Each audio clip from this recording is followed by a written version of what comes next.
Good morning, everybody, and hope you're doing okay on this Wednesday. This is Pastor John Belanger here, coming live, and this is not the 5 Before podcast. This is actually going to be a response to what happened in Minneapolis yesterday. If you guys will give me just a minute, I don't normally do this, but I'm going to wait on some people to log on so that way I can talk to some people this morning. Just hang out with me just for a minute. I promise I won't keep you very long. I will not take up a lot of time today, but it's very important that I take a moment and get to share with you from my heart about this. And I think it's important for all of us to take a moment and to think through it and to respond appropriately. So welcome, guys. We're starting to get some people on there. Hey, Ariane, miss you too, girl. Come on. Who else is on there right now? Just let us know you're on there. I see some of your names. Just let's start a conversation this morning. I know this is probably a tough time for some of you guys to even watch anything live because of the time that I'm doing it. I pondered doing it last night, but I wanted to think on it through the night to make sure that I did an adequate job of trying to respond to this. So welcome, guys. Just hang out with us just for a minute. Just please don't go anywhere. Just letting some people get on. There you go. Hey. All right, we got some people on here now. It looks like, look, click the share button if you feel comfortable doing that. I know sometimes you don't because you don't know what I'm going to say and you don't want to share it before I say it. My heart breaks for all of my African American brothers and sisters today. Let me start this way. Let me start letting all the law enforcement, government officials know that I'm an optimist for you guys. I defend you. I believe in you. I'm grateful for what you do for our communities. I understand that the truth of the situation is that unfortunately what we're seeing one bad apple try to destroy all the apples. And I understand that what we're seeing happen in these cases like this is not a telltale of the majority. It is the telltale of the minority of law enforcement, and not just law enforcement, but even other situations that happen with regular people. I understand that I'm not here to bash law enforcement. I do not want you to think that. I'm not here to say that they're not doing their job, because I know that most of them are doing an incredible job, and I understand that most of them are not racist. Most of them are not violent. And from the bottom of my heart, I want to start by just telling you guys, thank you for what you do. And as much as we come alongside of our brothers and sisters that are of other ethnicity, I think it is just as important that we come alongside of those men and women of law enforcement, men and women of government that are not living lives that are racist and violent. I think it's important that we join hands with both sides of that aisle. So I just want to start by telling you guys thank you. But I do understand the pain and suffering that every time this happens because of the history, and because of not just the history, but the way that it's put out there all the time, and you're constantly having to be reminded of it. Man, my heart breaks for all of my brothers and sisters that are African American, and not just African American, but even beyond just to my Hispanic brothers and sisters from all ethnicities. Man, it just breaks my heart today, and I just wanted to take a moment. I really thought and prayed about how to respond to this, and sincerely, this is all I could think to do. All I could think to do is just to get on here today and to just tell you two things. Number one is I'm sorry. And I don't know that matters, but I just think that it's going to be important moving forward that we have people let the other side know, hey guys, listen, we're sorry for what you're going through. We know that doesn't change it. We know that doesn't fix everything, but I do want you to know from the bottom of my heart that my heart breaks, and I am sincerely sorry for any pain that you feel through these situations. And the second thing that I would tell you is, man, I'm praying. I'm not a celebrity. I wish I was. I'm not extremely wealthy. I don't have an extreme amount of influence. But in my community, I feel like I do have a voice. And that's one of the reasons I wanted to respond this way. I feel like I would be irresponsible not to let my voice be heard to my community. And not only that, But I am fortunate enough to have people from all over America and really all over the world that listen to the things that I say and the things that I share, and my voice seems to carry weight with people. And so I wanted to get on here to tell you that I'm sorry for what you're going through and that I'm praying for you. I have people ask me sometimes, well, why can't we do anything? And I want you guys to know, especially my brothers and sisters that are African American, that are struggling with this situation and the situations that are constantly happening. I want you to know that I am doing something. I'm praying. And I know that for some people that doesn't look like enough, but you have to understand that I believe that prayer matters and prayer works. And I believe that from where I stand, it is probably the most powerful thing that I can do. And I'm sincerely praying.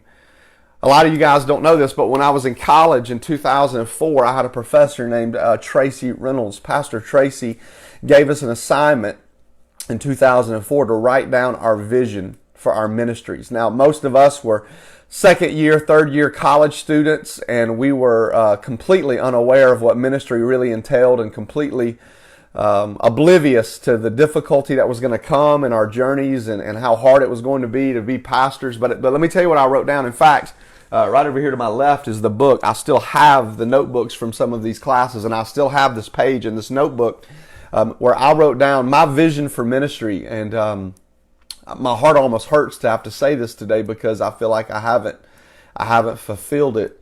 But when I wrote down my vision for ministry, what I wrote down was to break racial barriers in ministry. That was always a heartbeat of mine from a very early age, thanks to people in my life like Bishop Andre Williams out of Orlando, Florida, that I became one of my best friends, and Pastor Timothy Griffin out of Sylvania, Georgia, now in Newark, New Jersey, again, one of my very best friends in the whole world. And man, between the three of us, we grew up as kind of a dream team of ministers that we thought we were. And I just had in my heart that we're going to be able to break the barriers of racism, man, to break the areas of division. And through my ministry career, I've been able to see a lot of fruit from that. Now, in our church, unfortunately, I haven't seen the fruit here that I would like to see, obviously, but it is at the very core and the very nature of my ministry to try to bring unity between race and try to break down walls of division. And so that's one of the reasons I'm on here today.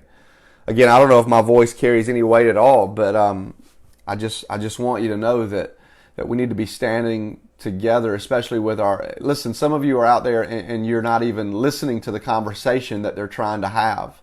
Our African American brothers and sisters, you're not even listening to the conversation they're trying to have. You're just writing off every time this conversation tries to be had. And my encouragement to you would be to open your ears and open your heart to receive.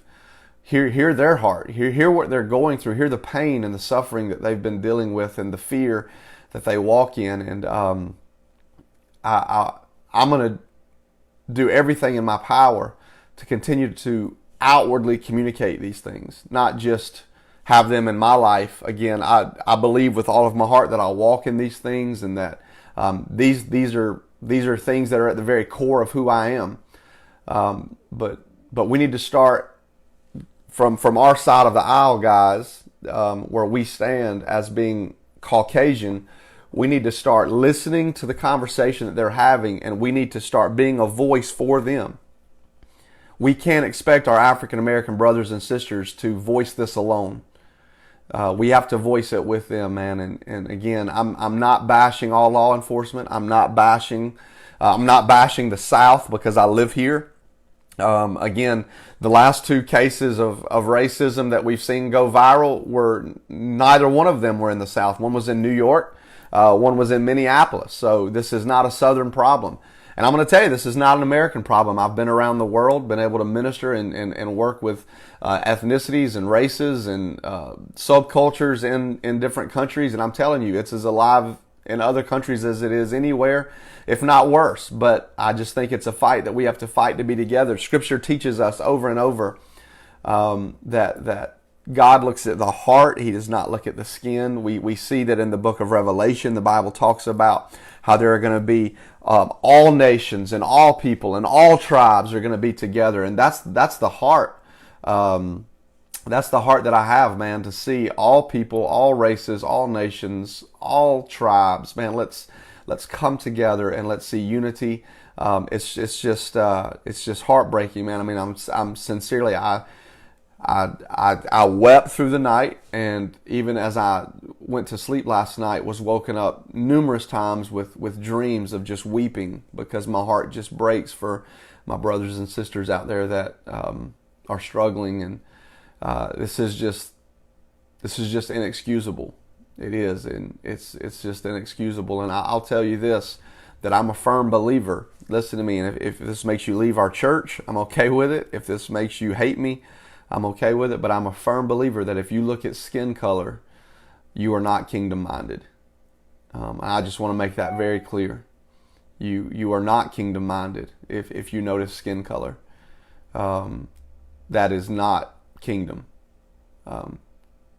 Kingdom is thinking of the priesthood of all people. It is saying that unity and being together is better than being separate. And so I just, again, I don't usually ramble like this. I didn't have anything prepared. This was just completely off the cuff. And I just wanted to respond by saying that I'm sorry to any of my African American brothers and sisters. I love you guys with all of my heart. And we are here at Faith Community Church to serve you in any way, shape, or form. And I want you to sincerely know that I'm praying, and I believe that is the most important thing that I can do. And I am going to be vocal. I am going to continue to communicate outwardly as I do. I've never been afraid of this subject. I've never been someone who tried to steer clear of this subject. I try to be very careful on social media, because social media, I feel, cheapens things. I don't think social media does any of these causes the justice it deserves. But this time I thought that it would be appropriate for me to get on here and to just tell you guys that I love you. I'm praying for you, and that I'm sincerely sorry from the bottom of my heart, man. We love you guys so much, and again, we want to see this. We want to see this improve. We want to see this get better, and we're here to try to make that happen the best that we can. So we love you guys. I didn't even mean to talk that long. Thank you guys for letting me pour into you today and to just tell you my heart. And come on, let's get together, and again, let's stop listening to what they're saying, and let's start engaging it. Okay, it's not enough for us to hear the voices of men and women who are fearful and have pain from these types of situations. It's time for us to get involved and to do anything and everything that we can do to improve it. So yeah, man, we love you guys, and God bless you. I hope you have an awesome day, and if there's anything that we can do, all you have to do is just let us know, man. We'll serve you the best way that we can, and have a good one.